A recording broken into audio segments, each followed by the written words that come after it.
사람의 말은 그 마음을 드러내는 창과 같습니다. 잠깐의 말 한마디가 인생의 방향을 바꾸기도 하고 믿음을 세우기도 하며 반대로 무너뜨리기도 합니다. 믿음의 사람에게는 더욱 그렇습니다. 우리가 내뱉는 말은 단순한 소리가 아니라 하나님 앞에서의 신앙 고백이 되기도 하고 때로는 하나님을 부정하는 증거가 되기도 하기 때문입니다. 그래서 성경은 끊임없이 혀를 조심하라고 말씀하며 입술의 열매로 우리가 생명을 얻거나 잃을 수 있다고 경고합니다. 우리가 하는 말이 습관처럼 가볍게 흘러나올 수 있지만 하나님은 그 작은 말 하나까지 기억하시고 그에 따라 심판하십니다. 따라서 믿음의 사람이라면 무엇을 말하지 말아야 하는지 분명히 알아야 합니다. 하나님 앞에서의 말은 단순한 인간적 표현이 아니라 신앙의 태도이자 영혼의 상태를 드러내는 것이기 때문입니다. 첫째, 하나님의 말씀은 지금 시대에는 필요 없다라고 말하지 마세요. 세상은 끊임없이 발전하고 변화하는 것처럼 보이지만 그 안에서 인간의 본질과 죄의 문제는 결코 달라지지 않았습니다. 과학과 기술이 발달하고 문화가 빠르게 바뀌어도 사람의 마음 깊은 곳에는 여전히 두려움과 불안, 욕심과 상처가 자리하고 있습니다. 그래서 시대가 아무리 바뀌어도 하나님의 말씀은 여전히 살아있고 지금 우리에게 꼭 필요한 진리로 남아있는 것입니다. 하나님의 말씀은 단순한 옛 기록이 아니라 살아계신 하나님의 음성이기에 오늘을 사는 우리에게도 동일하게 적용됩니다. 사람들은 종종 말씀을 옛날 이야기로만 여기며 현대사회의 복잡한 문제를 해결하기에는 부족하다고 생각합니다. 그러나 말씀은 인간이 겪는 모든 문제의 근원을 정확히 짚어내고 그 해답을 보여줍니다. 성경은 인간의 죄와 구원, 그리고 참된 소망에 대해 분명히 말하고 있습니다. 현대의 고민이라고 특별한 것이 아닙니다. 가정의 갈등, 인간관계의 어려움, 성공에 대한 욕심, 실패의 좌절, 마음의 공허함, 이것들은 이미 말씀 속에 다 드러난 인간의 문제들입니다. 하나님의 말씀은 이 모든 것을 치유하고 회복시키는 능력을 가지고 있습니다. 말씀이 필요 없다고 말하는 순간 우리는 스스로를 어둠 속에 가두게 됩니다. 말씀은 우리의 발의 등불이 되고 길의 빛이 됩니다. 그래서 말씀이 없으면 우리는 갈 길을 몰라 방황할 수밖에 없습니다. 사람들은 나름의 지혜와 경험을 따라 살려고 하지만 결국 넘어지고 길을 잃습니다. 그러나 말씀을 붙드는 사람은 흔들리는 세상 속에서도 길을 찾고 넘어져도 다시 일어날 힘을 얻게 됩니다. 하나님께서 우리에게 말씀을 주신 이유는 단순히 옛 선조들의 이야기를 들려주기 위함이 아니라 오늘 우리의 삶을 바르게 세우고 인도하시려는 뜻이 있기 때문입니다. 또한 하나님의 말씀은 우리 영혼을 새롭게 합니다. 어떤 사람은 과거의 상처 때문에 마음이 굳어져서 쉽게 치유되지 않습니다. 그러나 말씀은 단단해진 마음을 부드럽게 하고 메마른 영혼에 생명을 불어넣습니다. 하나님은 말씀을 통해 위로하시고 다시 소망을 주시며 우리가 살아갈 수 있는 힘을 공급해 주십니다. 그래서 말씀이 필요 없다고 말하는 것은 결국 내 영혼의 숨을 막는 것과 같습니다. 영혼은 하나님으로부터 오는 말씀을 먹고 자라나야만 합니다. 그리고 말씀을 무시하는 사람은 결국 자기 생각에 갇히게 됩니다. 자기 생각은 언제나 제한적이고 때로는 잘못된 방향으로 흐를 수 있습니다. 그러나 말씀은 우리의 생각을 새롭게 하며 하나님께서 원하시는 길로 이끌어 줍니다. 우리가 알지 못하는 위험을 피하게 하고 감추어진 하나님의 뜻을 알게 하며 믿음으로 걸어갈 힘을 줍니다. 말씀을 무시한다는 것은 결국 하나님의 인도하심을 거부하는 것과 같고 자기 스스로 인생의 짐을 지고 가려는 것과 같습니다. 그러나 인생은 그렇게 감당할 수 있는 것이 아닙니다. 우리의 연약함 때문에 반드시 하나님의 말씀이 필요합니다. 말씀을 무시하는 사람은 세상의 유혹에 쉽게 넘어갑니다. 세상은 끊임없이 달콤한 말로 우리를 흔들고 하나님을 떠나도록 유혹합니다. 그때 말씀으로 무장하지 못한 사람은 넘어지고 맙니다. 그러나 말씀을 붙든 사람은 세상의 달콤한 유혹을 분별할 수 있습니다. 말씀은 우리의 눈을 밝히고 거짓을 가려낼 수 있는 힘을 줍니다. 그래서 말씀은 언제나 필요하며 지금 이 시대에도 우리를 지키는 유일한 방패가 됩니다. 결국 믿음의 사람은 어떤 상황 속에서도 말씀의 필요성을 붙들어야 합니다. 말씀은 단순한 글이 아니라 살아계신 하나님의 음성이며 우리의 생명과도 같은 것입니다. 그러므로 믿음의 사람은 결코 하나님의 말씀이 필요 없다고 말하지 말아야 하며 오히려 지금 이 순간에도 말씀을 통해 하나님을 만나고 그분의 뜻을 구해야 합니다. 하나님은 말씀을 붙드는 자를 결코 외면하지 않으시며 말씀으로 그 삶을 바르게 세우시고 끝까지 인도하십니다. 둘째, 성령의 음성은 더 이상 들을 수 없다고 말하지 마세요. 하나님께서 우리에게 주신 가장 큰 축복 중 하나는 지금도 성령께서 말씀하신다는 사실입니다.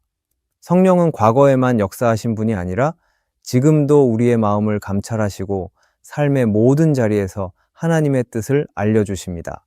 그러나 사람들이 종종 범하는 잘못은 성령의 음성이 이제는 들을 수 없다고 생각하며 스스로 마음을 닫아버리는 것입니다. 이것은 단순한 오해를 넘어 신앙의 본질을 놓치는 심각한 태도입니다. 성령의 음성을 무시하거나 더 이상 들을 수 없다고 말하는 순간 우리의 영혼은 방향을 잃고 표류하게 됩니다. 성경은 성령께서 우리를 진리 가운데로 인도하신다고 분명하게 말씀합니다. 요한복음에서 예수님은 성령이 오시면 우리를 모든 진리 가운데로 인도하실 것이라고 하셨습니다. 이 약속은 특정한 세대에만 해당되는 것이 아니라 모든 시대의 믿는 자들에게 동일하게 주어졌습니다. 그러므로 성령의 음성을 무시한다는 것은 곧 예수님의 약속을 부정하는 것과 같습니다. 하나님께서 여전히 우리와 함께 하시고 그분의 영이 살아 역사하신다는 사실을 믿는다면 성령께서 말씀하시지 않는 시대라는 말은 결코 할 수 없습니다. 성령의 음성을 듣지 못한다고 해서 그것이 성령께서 말씀하지 않으신다는 뜻은 아닙니다. 많은 경우 문제는 우리의 귀가 열려 있지 않은 데 있습니다. 우리가 세상의 소리에 더 민감하게 반응하고 욕망과 염려에 귀를 기울이기 때문에 성령의 조용한 음성이 들리지 않는 것입니다. 하나님은 억지로 우리의 귀를 여시는 분이 아니라 겸손히 찾고 순종하려는 마음에 은혜를 주시는 분이십니다. 따라서 성령께서 말씀하지 않으신다고 말하는 것이 아니라 내가 듣지 못하고 있음을 인정하며 더 간절히 하나님을 구해야 합니다. 성령의 음성을 들을 수 없다고 단정하는 사람은 결국 하나님의 인도하심을 스스로 차단하는 결과를 낳습니다. 마치 길잡이를 두고도 혼자 길을 가겠다고 하는 것과 같습니다. 신앙의 길은 우리가 스스로 개척하는 길이 아니라 하나님의 영에 의해 인도받는 길입니다. 성령께서 지금도 교회와 성도에게 말씀하시며 그 음성은 때로는 말씀을 통해, 때로는 기도의 자리에서, 때로는 우리의 양심과 상황을 통해 들려옵니다. 우리가 해야 할 일은 그 음성에 민감하게 반응하고 순종하는 것입니다. 성령의 음성을 무시하는 또 하나의 문제는 영적 성장의 기회를 잃는다는 데 있습니다. 신앙은 단순히 과거의 지식이나 경험에 의존하는 것이 아니라 날마다 새롭게 말씀하시는 하나님을 따라가는 여정입니다. 성령의 음성을 듣고 순종할 때 우리의 신앙은 생동감 있게 자라납니다. 반대로 성령께서 더 이상 말씀하시지 않는다고 생각하는 순간 우리의 신앙은 과거에 머물러 정체되고 맙니다. 그러므로 영적으로 살아 움직이는 신앙을 유지하기 위해서는 성령께서 오늘도 내게 말씀하신다는 사실을 확신해야 합니다. 우리는 성령께서 더 이상 말씀하지 않으신다고 단정하지 말고 오히려 내가 그 음성을 듣기 위해 어떻게 마음을 열어야 할지를 깊이 고민해야 합니다. 우리의 귀가 세상 소리에 막혀 있다면 말씀을 붙잡고 기도의 자리에 나아가야 합니다. 영혼이 분주함에 휘둘리고 있다면 침묵과 묵상의 시간을 통해 마음을 고요히 해야 합니다. 하나님께서는 언제나 말씀하시는 분이시기에 우리가 준비되면 반드시 들을 수 있습니다. 결국 성령의 음성을 더 이상 들을 수 없다라고 말하는 것은 믿음 없는 자의 고백일 뿐입니다. 믿음의 사람은 지금도 하나님이 말씀하신다는 사실을 굳게 붙듭니다. 하나님께서는 우리가 그분의 음성을 듣고 순종하기를 원하시며 그때 우리의 삶은 하나님의 계획 속에서 바른 길을 걸어가게 됩니다. 성령께서 말씀하시지 않는 것이 아니라 우리가 그 음성을 놓치고 있을 뿐임을 기억하며 늘 겸손히 주님의 인도하심을 구하는 신앙인이 되어야 합니다. 셋째, 하나님 없이도 행복할 수 있다고 말하지 마세요. 세상은 끊임없이 사람들에게 하나님 없이도 행복할 수 있다고 말합니다. 좋은 직업을 얻고 넉넉한 재산을 모으고 원하는 목표를 이루면 충분히 행복할 수 있다고 주장합니다. 그러나 이는 겉으로만 빛나는 행복일 뿐 내면의 깊은 갈증을 채워주지는 못합니다. 사람의 영혼은 하나님께로부터 왔기에 하나님 안에서만 참된 만족을 누릴 수 있습니다. 아무리 세상의 조건이 좋아 보이고 환경이 편안하다 해도 하나님이 없다면 그것은 잠시의 즐거움에 불과하며 오래가지 못하는 허망한 행복일 뿐입니다. 성경은 인생의 본질을 분명히 말해줍니다. 하나님 없이 사는 삶은 스스로 만족을 찾으려 하지만 결국 공허와 두려움으로 끝나게 됩니다. 세상적인 성공을 다 이루었다 해도 왜 마음 한구석이 채워지지 않는지 모르는 사람들이 많습니다. 그것은 우리 존재 자체가 하나님을 필요로 하도록 창조되었기 때문입니다. 마치 물고기가 물을 떠나 살 수 없듯이 사람도 하나님을 떠나서는 참된 행복을 누릴 수 없습니다.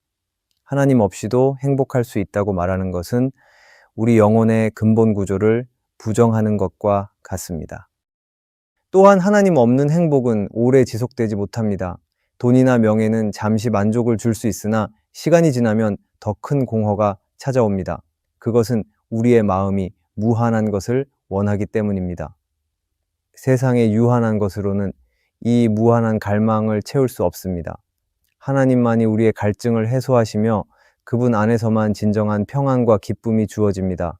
그러므로 아무리 화려하고 풍족한 삶이라도 하나님을 모른다면 결국 허무함을 피할 수 없습니다. 하나님 없는 행복을 말하는 또 하나의 문제는 기준이 상대적이라는 점입니다. 사람마다 행복의 조건을 다르게 정의하기에 비교와 경쟁이 끊이지 않습니다. 누군가와 비교해 내가 가진 것이 많으면 잠시 만족할 수 있지만 더 큰 것을 가진 사람을 보면 금세 불행해집니다. 이런 행복은 언제나 외부 환경에 따라 흔들립니다. 그러나 하나님께서 주시는 행복은 비교와 상관없이 흔들리지 않습니다. 하나님 안에 있는 사람은 가진 것이 많든 적든 만족할 수 있고 환경이 어려워도 평안을 잃지 않습니다. 더 나아가 하나님 없는 행복은 결국 자기중심적이 됩니다. 하나님을 의식하지 않는 삶은 자신의 욕망을 만족시키는 데만 몰두하게 하고 타인을 사랑하거나 섬기는 마음을 약하게 만듭니다. 그러나 하나님 안에서 누리는 행복은 이기적인 기쁨이 아니라 나눌 수 있는 기쁨입니다. 하나님께 받은 사랑이 가득하기에 그것을 흘려보낼 수 있고 다른 이들의 행복도 함께 기뻐할 수 있습니다. 이것이 하나님 없는 행복과 하나님 안에서의 행복의 본질적인 차이입니다. 하나님 없이도 행복할 수 있다고 말하는 것은 신앙을 흔드는 위험한 말이 됩니다. 그것은 결국 하나님을 필요 없는 분으로 여기게 하고 믿음을 점점 약하게 만듭니다. 그러나 하나님 없는 행복이 얼마나 허약한 것인지 경험할 때 오히려 하나님께로 돌아오는 사람들이 있습니다. 그들은 세상의 모든 것을 소유해 보아도 영혼의 공허함을 채우지 못한다는 사실을 깨닫습니다. 그래서 하나님만이 내 인생의 기쁨의 근원이심을 고백하게 됩니다. 우리의 삶을 돌아볼 때도 마찬가지입니다. 평안할 때는 하나님이 없어도 괜찮다고 생각할 수 있지만 진정한 어려움과 위기를 만났을 때 사람은 누구나 자신보다 큰 존재를 찾습니다. 그것은 인간이 하나님을 필요로 하는 존재임을 보여줍니다. 그러므로 우리는 지금부터 분명히 알아야 합니다. 하나님 없는 행복은 결코 온전한 행복이 될 수 없고 하나님과 함께 할 때만 우리의 삶은 흔들리지 않는 기쁨으로 채워진다는 사실입니다. 결국 행복의 본질은 소유나 성취가 아니라 하나님과의 관계 속에 있습니다. 하나님과 동행할 때 비로소 인생의 의미를 발견하고 상황과 조건을 넘어서는 기쁨을 누리게 됩니다. 세상이 아무리 하나님 없이도 행복할 수 있다고 말해도 우리는 흔들리지 않아야 합니다. 하나님 안에 거하는 삶이야말로 가장 복된 삶이고 진정한 행복의 길입니다. 하나님 없이도 행복할 수 있다고 말하는 것은 진리와 멀어지는 길이기에 우리는 언제나 하나님을 중심에 두고 살아가야 합니다. 넷째, 죽음 이후는 생각할 필요가 없다고 말하지 마세요. 많은 사람들은 죽음을 이야기하는 것을 꺼려합니다. 죽음을 떠올리면 두려움이 밀려오고 지금 누리는 삶의 즐거움이 사라질 것 같아 외면합니다. 그래서 죽음 이후를 깊이 생각하지 않고 오직 현재의 행복과 만족에만 집중하려 합니다. 그러나 죽음을 생각하지 않는다고 해서 죽음이 사라지는 것은 아닙니다. 누구도 피할 수 없는 현실이기에 죽음 이후를 외면하는 것은 지혜로운 태도가 될 수 없습니다. 오히려 죽음 이후를 바르게 바라볼 때 지금의 삶을 더 올바르고 의미 있게 살아갈 수 있습니다. 죽음은 모든 사람에게 다가오는 공통된 현실입니다. 재산이 많든 적든, 권력이 있든 없든 누구도 죽음을 피해갈 수 없습니다. 그런데도 많은 사람들은 죽음을 마치 먼 미래의 이야기처럼 생각하고 지금만 바라보며 살아갑니다. 하지만 성경은 죽음을 분명히 말합니다. 죽음은 끝이 아니라 하나님 앞에 서는 시작이며 영원한 삶으로 들어가는 관문입니다. 그렇기에 죽음 이후를 생각하지 않는 것은 결국 영혼에 대한 준비를 하지 않고 살아가는 것과 같습니다. 이는 마치 언젠가 반드시 닥칠 큰 여행을 앞두고도 아무런 준비를 하지 않는 것과 같습니다. 죽음 이후를 무시하는 또 다른 이유는 세상이 가르치는 가치관 때문입니다. 세상은 우리에게 지금의 삶만 즐기라고 말합니다. 먹고 마시고 즐기는 것이 행복이라고 말하며 내일은 알 수 없으니 오늘만 누리라고 합니다.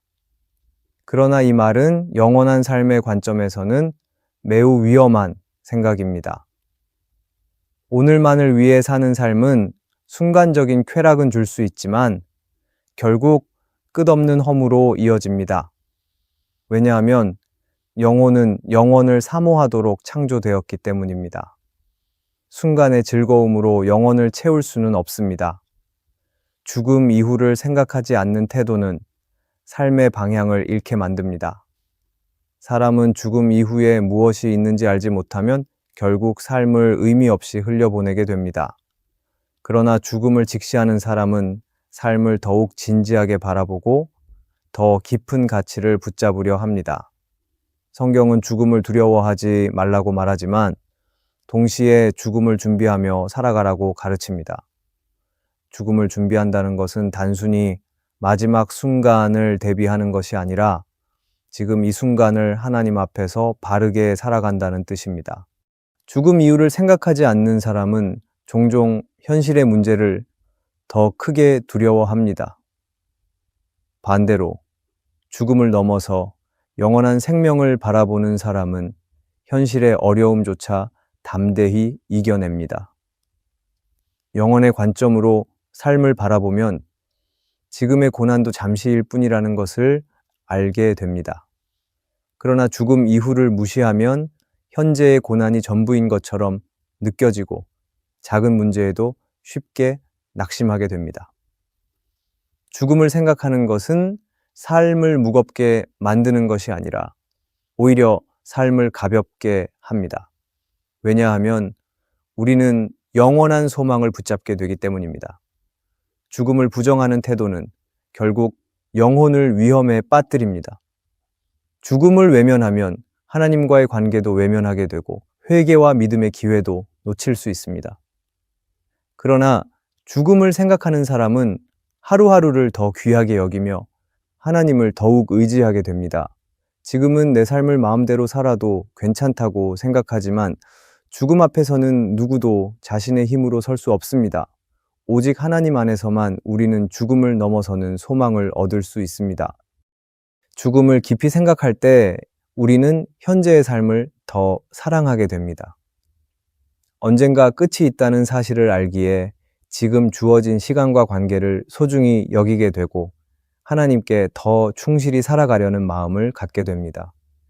죽음 이후를 외면하는 것은 지혜롭지 못한 길이지만 죽음을 준비하는 삶은 가장 복된 길입니다.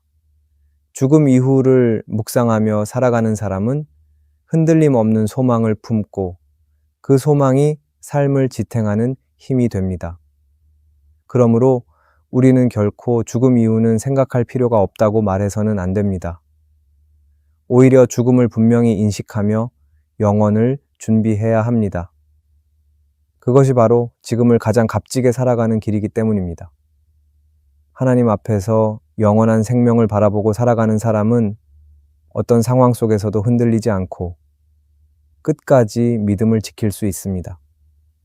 죽음을 직시하는 용기가 참된 지혜이며 영원을 준비하는 신앙이 가장 복된 인생의 비밀입니다.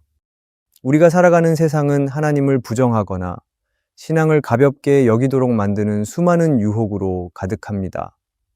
어떤 사람은 하나님의 말씀이 필요 없다고 말하고 또 다른 이는 성령의 음성을 들을 수 없다고 단정하며 어떤 이들은 하나님 없이도 행복할 수 있다고 스스로 위로합니다.